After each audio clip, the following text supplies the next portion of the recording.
महाकारुणी तथागत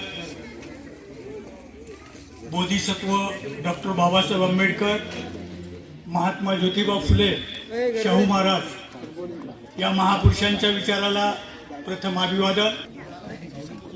आज सुरेखाताई मधुकरराव भोळे या पुतळ्याचं आणि सभागृहाचं अनावरण झालं। आलेल्या सर्व अतिथींचं मी अध्यक्ष या नात्यानं प्रथम त्यांचं अभिनंदन करतो, स्वागत करतो। अधिक वेळ घेणार नाही, कारण ज्या व्यक्तीचं या ठिकाणी स्मरण होण्यासाठी पुतळा बसवला त्यांनी जीवनामध्ये प्रत्येक वळणावर मला साथ दिलेली आहे। कारण हा जो शैक्षणिक प्रपंच इथपर्यंत आला तो त्यांच्या सहकार्यामुळेच आला असं मला या ठिकाणी स्पष्ट सांगावंसं वाटतं। आणि त्यांनी आपल्याला सांगायला हरकत नाही, इथं उल्लेखही झाला की आमचे सासरे हे क्लास 1 ऑफिसर होते, रिक्रुटिंग ऑफिसर असताना देखील त्यांनी माझ्यासारख्या एक सुशिक्षित बेरोजगार मुलावर विश्वास टाकून स्वतःच्या मुलीचं लग्न लावून दिलं। हा सुद्धा त्यांचा खूप मनाचा मोठेपणा होता। आणि आपल्याला सांगायला हरकत नाही, एकनाथ नगर आणि नागशेन नगर याच्यामध्ये एक रस्ता जातो, बाजूला झोपडपट्टी आणि इकडे सुधारित लोकांची वस्ती। असं असताना तो सुद्धा एक गरीब श्रीमंत वर्गाचा एक फार मोठा संदर्भ होता।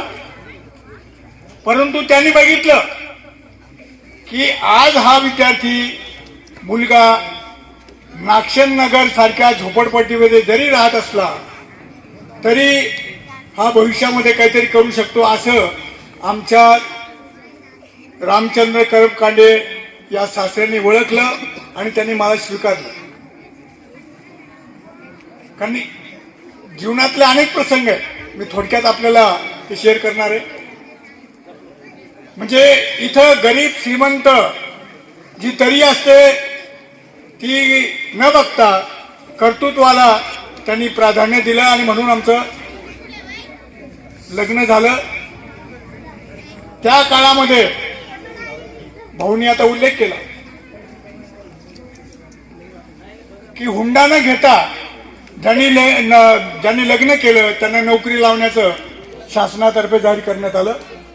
भाऊ त्यावेळेस त्यांनी म्हटलं आता उपाध्यक्ष आहे, पण ते अध्यक्ष होते। त्यावेळेस आणि मी त्यांच्या तोंडूनच तुम्ही ऐकलं की मी त्यांचा लाडका विद्यार्थी।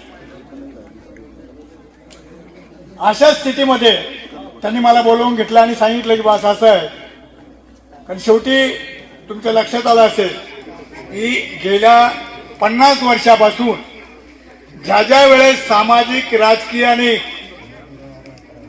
काही गोष्टी असतील त्या आम्ही भाऊला शेअर करतो आणि ते मला योग्य मार्गदर्शन करतात। मी चळवळीतला एक स्वतंत्र विचाराचा आहे, पक्षामध्ये आल्यानंतर तिथं एक वेगळं वातावरण तयार होतं। म्हणजे